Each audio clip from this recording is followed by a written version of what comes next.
I stared at my reflection in the restaurant's bathroom mirror, smoothing down my dress for the 100th time. The weight of the engagement ring on my finger still felt new, like it didn't quite belong there.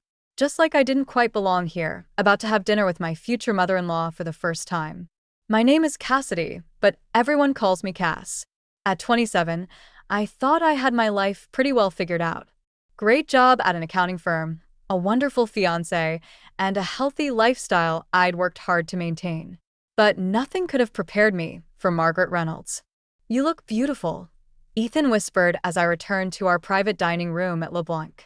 He squeezed my hand under the table, but his reassuring smile didn't quite reach his eyes. I should have noticed that warning sign. Margaret sat across from us, her perfectly manicured nails tapping against her wine glass. Her eyes scanned me up and down, lingering just a bit too long on my slim frame. "Dear, you really must try the pasta here. You look like you could use some meat on those bones." "Mom," Ethan warned, but she waved him off. "I'm just concerned, darling. How can she possibly handle the demands of being a wife and mother if she's barely strong enough to carry her own purse?" The words hit like a slap. I forced a smile, years of therapy helping me keep my composure. "I appreciate your concern, Margaret, but I'm actually quite healthy." "Of course you are, dear." Her tone dripped with honey-coated venom. She turned to her husband, David, who seemed suddenly fascinated by his menu. "Remember Caroline? From Ethan's college years? Such a robust, healthy girl. Whatever happened to her?" I excused myself to the bathroom again, but this time I lingered by the door on my way back. Margaret's voice carried clearly through the gap. "She's completely wrong for him, David. Look at her, all bones and career ambition. What kind of mother would she make? What kind of wife? Our son deserves better than some waif who probably survives on air and lettuce." "Margaret, please," David's quiet voice responded. "Give her a chance." "Oh, I'll give her a chance all right," Margaret muttered. "I'll give her exactly the chance she deserves." I stood there, frozen, as her words sank in. Something in her tone made my skin crawl. This wasn't just a disapproving mother-in-law. This was something else entirely. As I walked back to the table on shaking legs, I caught Margaret's smile. It reminded me of a cat watching a wounded bird, patient and predatory.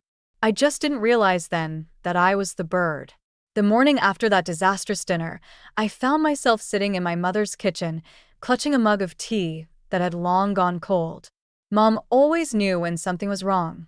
Maybe it was the way I'd shown up unannounced at 7 a.m. on a Saturday, still wearing yesterday's mascara. "She actually said that? About your weight?" Mom's face darkened as I recounted Margaret's comments. "Honey, that's not normal mother-in-law behavior. That's just cruel." I traced the rim of my mug. "Ethan says she's just old-fashioned. That she'll come around once she gets to know me better." Even as I said it, I remembered Margaret's predatory smile. The way her eyes had followed me all evening. My phone buzzed. Another text from Margaret, just sending some wedding venue suggestions. "All include excellent catering. You'll need your strength for the big day." Smiling face with smiling eyes. Mom peered at the message and frowned. That woman's about as subtle as a brick through a window. She squeezed my shoulder. "You need to tell Ethan how this makes you feel." But telling Ethan wasn't that simple. When I got home, he was already defensive, pacing our living room. "My mother called," he said, running his hands through his hair. "She thinks you left early because you were upset with her." "Upset with her?" I laughed, but it came out sharp. "She spent the entire evening making comments about my weight and comparing me to your college girlfriend." "She's just worried about you, Cass. In her own way." He wouldn't meet my eyes. "Maybe if you ate more at dinner." "Stop." My voice shook. "Just stop. You're doing exactly what she wants, making me feel like I'm the problem." "That's not fair," he protested. "I'm trying to keep the peace here." "Peace." I grabbed my phone, showing him his mother's latest text. "This isn't peace, Ethan. This is your mother trying to tear me down, one concerned comment at a time." His face softened. "Look, let's have dinner with them again next week. Give her another chance." For me, I wanted to say no. Every instinct screamed to protect myself. But I loved him, and that made me stupid. Fine. One more chance. What I didn't tell him was how I'd seen Margaret at the grocery store that morning, talking to Mrs. Chun from our apartment building. I'd stayed hidden behind the cereal aisle, listening as Margaret's voice carried clearly. Poor Ethan. She's clearly got some sort of eating disorder. I'm just terrified she'll pass these issues on to my future grandchildren. I gripped my phone tighter, Margaret's latest text still glowing on the screen. One more chance, I thought. But this time, I'd be ready for whatever game she was playing. I just didn't realize yet how dangerous that game would become. The bridal shop's bell chimed as I walked in for my final fitting. My stomach dropped when I saw Margaret already there, chatting with a seamstress. She wasn't supposed to be here. I'd specifically scheduled this appointment when I knew she had her weekly tennis game. Surprise. Margaret's smile didn't reach her eyes. I thought we could make this a proper mother-daughter moment. The seamstress, Sarah, looked uncomfortable. Mrs. Reynolds was just telling me about some concerns regarding the dress measurements. Of course she was. I forced myself to stay calm as I stepped onto the platform. The wedding dress, which had fit perfectly 2 weeks ago, now hung loose in places it shouldn't. See. Margaret's voice dripped with concern. The dress is practically falling off her. Sarah, surely you can see this isn't healthy. The measurements are exactly what we took last time, Sarah said, checking her notes. Nothing's changed. But Margaret was already pulling out her phone. I'm calling Dr. Matthews. He's a wonderful eating disorder specialist. Stop. My voice came out stronger than I expected. This needs to end, Margaret. I'm only trying to help, dear. Everyone's worried. The ladies at church, our family friends. She paused, letting that sink in. Even Ethan called me yesterday, concerned about your habits. The betrayal hit like a physical blow. Ethan had promised he was on my side. Had he really gone behind my back to his mother? My phone buzzed, a message from Lisa at work. Hey, weird question, but did you know Ethan's mom was asking about your medical history? Said she needed it for wedding insurance. The room spun. I stepped down from the platform, still in the wedding dress. Sarah, could you give us a minute? Once we were alone, I turned to Margaret. You're spreading rumors about me. Asking about my medical records. Why? Because you're not right for him, she said simply. A mother knows. And I'll do whatever it takes to protect my son. From what? From being happy. From making a mistake he'll regret forever. She stepped closer.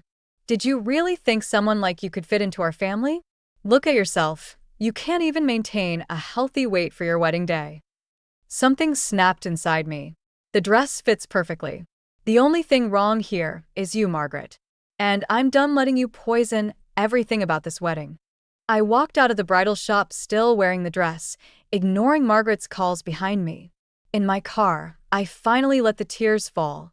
My phone kept buzzing, Ethan's name flashing on the screen. I declined the call. Instead, I dialed my mother. Mom, I need your help. I think I need to call off the wedding.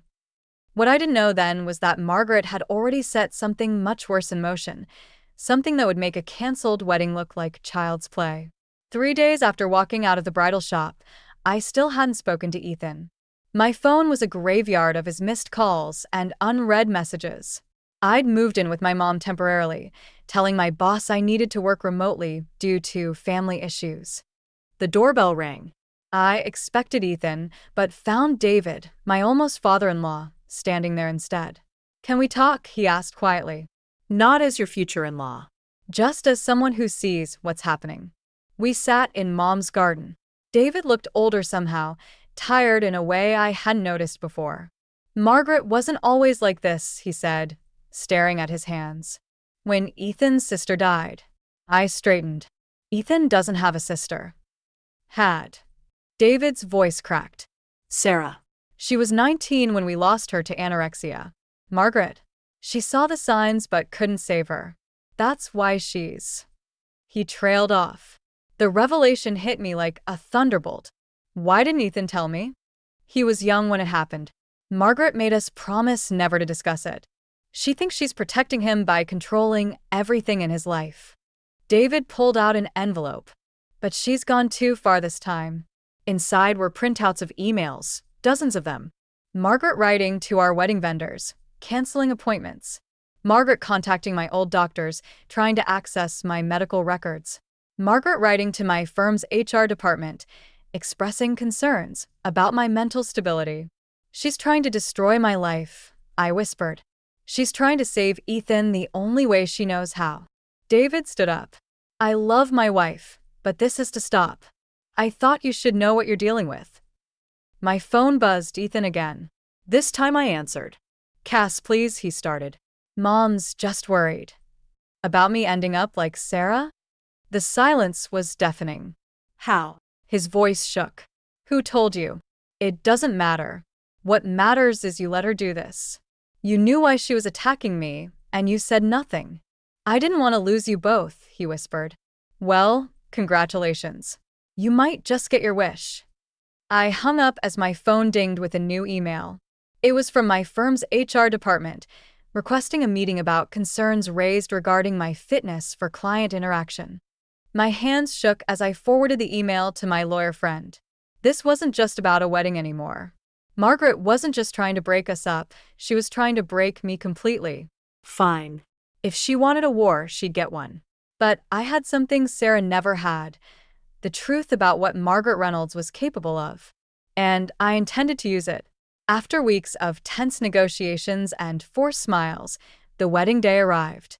I stood in the bridal suite, my mother adjusting my veil, when Margaret appeared with a bottle of champagne. A peace offering, she said, pouring 3 glasses. To new beginnings. Mom eyed the champagne suspiciously, but Margaret was already raising her glass. To family, the champagne tasted off, bitter, almost metallic. I set it aside after one sip, catching Margaret's fleeting frown. 20 minutes later, the room started spinning. My hands trembled as I tried to stand, my vision blurring at the edges. Mom, My voice sounded distant, wrong. Cassidy. Mom's face swam before me. Something's wrong. Call an ambulance. Oh, she's just having pre-wedding jitters, Margaret said smoothly. Perhaps she hasn't been eating properly again.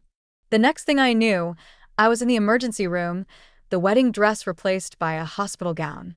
Through my haze, I heard voices outside my room. The blood tests showed traces of Ipecac syrup, a doctor was saying, combined with the anti-anxiety medication in her system. Anti-anxiety medication? Mom's voice rose. My daughter isn't on any medication. According to her medical records, she was prescribed. Those records are wrong, Mom snapped. Someone falsified them. And I think I know who. I tried to focus, to piece it together. The champagne. The bitter taste. Margaret's insistence that I drink it. The falsified medical records that could have made this look like an accidental overdose. Ethan burst into the room, still in his tuxedo. Cass? Oh God, are you okay? Your mother, I whispered. She tried to. Don't be ridiculous. Margaret's voice cut in as she followed him. The poor girl's clearly been struggling with substances. I tried to tell you, Ethan. The signs were all there. I caught her eye then, saw something dark and satisfied in her expression. She thought she'd won. That this would prove everything she'd been saying about me. But she'd made a mistake. The champagne glasses were still in the bridal suite. And my mother, who'd watched Margaret pour them, hadn't taken a single sip. Check the champagne bottle, I told the doctor. The one in my dressing room. Margaret's face went pale. I already cleaned up. Didn't want the venue to be a mess with everything canceled. Of course you did, I said quietly. But you forgot about the security cameras in the hallway, didn't you? The ones that would show you bringing in that bottle. Just like they'd show you accessing my room last night. For the first time, I saw real fear in Margaret Reynolds' eyes. And I realized this wasn't about protecting Ethan anymore. This was about destroying me, completely and permanently. The game had changed. And so had I. 2 weeks after the wedding that wasn't, I sat across from Margaret at her dining room table. The security footage had mysteriously disappeared, and without it, everything was just my word against hers. But I had one last card to play. I'm glad you agreed to dinner, Margaret said, serving the pasta. We need to put this unfortunate misunderstanding behind us. Ethan sat between us, tension radiating from his rigid posture. David watched silently from his end of the table, his eyes darting between his wife and me. "You're right," I said, switching my plate with Ethan's. "Let's clear things up." Margaret's fork clattered against her plate. "What are you doing?" "Just being careful." I smiled, switching Margaret's plate with mine. "You understand, don't you? After the champagne incident." "Cass," Ethan warned, but I wasn't done. "Tell them, Margaret. Tell them about Sarah." The room went deadly quiet. Margaret's face drained of color. "How dare you?" she started, but David cut her off. "Let her speak, Margaret. Your daughter," I continued, my voice shaking. "The one you couldn't save. Is that why you tried to destroy me? Because I reminded you of her." Margaret stood so quickly her chair toppled backward. "You know nothing about Sarah. I know you falsified my medical records. I know you tried to poison me at my own wedding. All because you couldn't stand the thought of losing control over Ethan like you lost control over Sarah." "Mom," Ethan's voice cracked. "Is this true?" Margaret laughed, but it sounded unhinged. "Of course not. She's manipulating you, just like she's been doing all along." David did him. But David stayed silent, tears streaming down his face. "The police have the champagne bottle," I said quietly. "They found traces of Ipecac and my prescription anxiety medications, the ones you forged in my name." "It's over, Margaret." She moved so fast, I barely saw it coming. The pasta dish flew at my head, missing by inches. "You're just like her," Margaret screamed. "Trying to take my son away. I won't let you destroy this family." "Mom, stop." Ethan grabbed her arms as she reached for another dish. "You don't understand," she sobbed. "I had to protect you. She'll leave you, just like Sarah left us. They always leave." I stood up, backing away. "Sarah didn't leave, Margaret. She died. Because you couldn't accept that she needed help, not control." Margaret collapsed into Ethan's arms, her body racked with sobs. But as I turned to leave, I caught her eye. Behind the tears, I saw something calculating, something dangerous. I'd won this battle, but Margaret Reynolds wasn't done fighting. And somehow, I knew her next move would make the wedding incident look like child's play. I just didn't know how right I was. The police arrived just as Margaret reached for the kitchen knife. I hadn't meant for it to go this far, but her confession was already recording on my phone, hidden in my pocket. "I did it for you, Ethan." Margaret's voice rose hysterically. "Just like I did everything for Sarah. And look how she repaid me. By dying. By leaving us." "Put the knife down, Mom," Ethan said quietly, positioning himself between us. "It's over. It's never over." Her laugh sent chills down my spine. "Ask David. Tell them, dear. Tell them what happened after Sarah died. About the other girls who tried to take our son away." David's face went ashen. "Margaret, don't." "Caroline wasn't the first, was she?" I said, pieces clicking into place. "How many others were there? How many girls did you drive away to protect Ethan? They were all wrong for him." The knife trembled in her grip. "Just like you. Just like Sarah was wrong. Was sick. Was bulimic." David cut in, his voice breaking. "And you knew. You knew for months, but kept saying she was just being dramatic. Until that night." "Shut up." Margaret slashed the air with a knife. "I was helping her, teaching her discipline. If she'd just listened, she'd still be alive." David roared, making us all jump. "Our daughter would be alive if you hadn't hidden her illness, convinced everyone she was fine, stopped her from getting help." Ethan staggered back like he'd been hit. "Dad." "Your sister died because your mother couldn't stand the thought of anyone knowing our family wasn't perfect."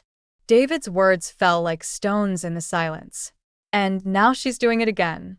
With Cass. With anyone who threatens her control." Margaret lunged then, not at me, but at David. The knife caught his arm as officers burst through the door.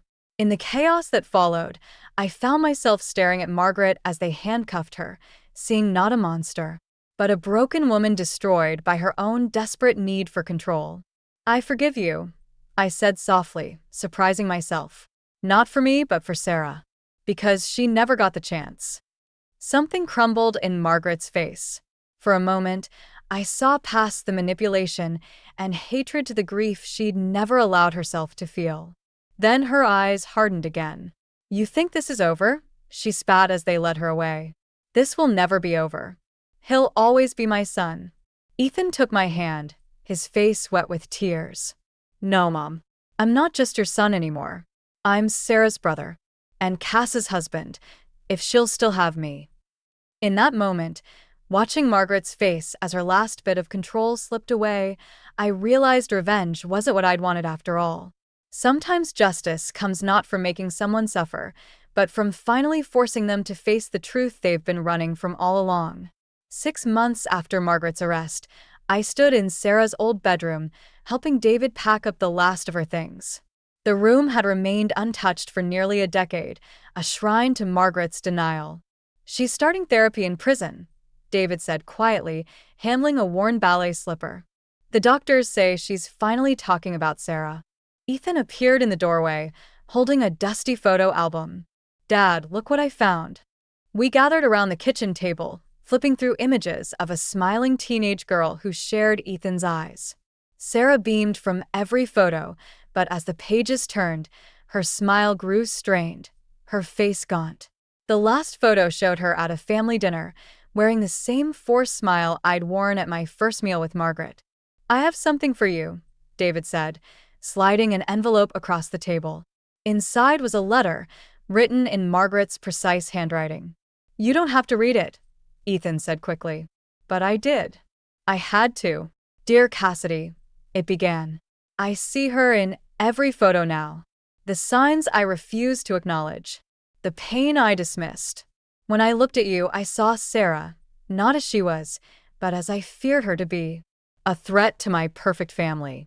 I couldn't save her from herself, so I tried to save Ethan from you. I was wrong. About everything.